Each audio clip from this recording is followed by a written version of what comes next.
dirty. See, the mud is going down slowly to the bottom of the cup. We'll wait in few minutes. This is called sedimentation. The top water looks clear. Now we are adding the water into another glass.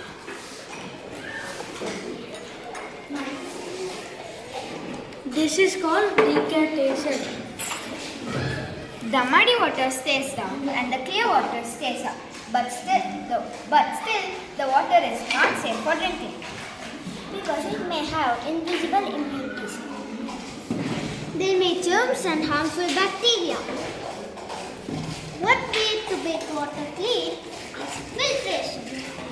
In filtration method, we use cloth tape to remove small particles.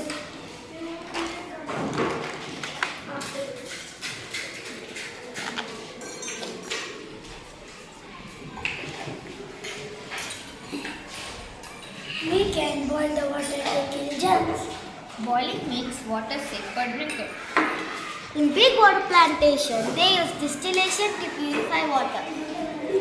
By sedimentation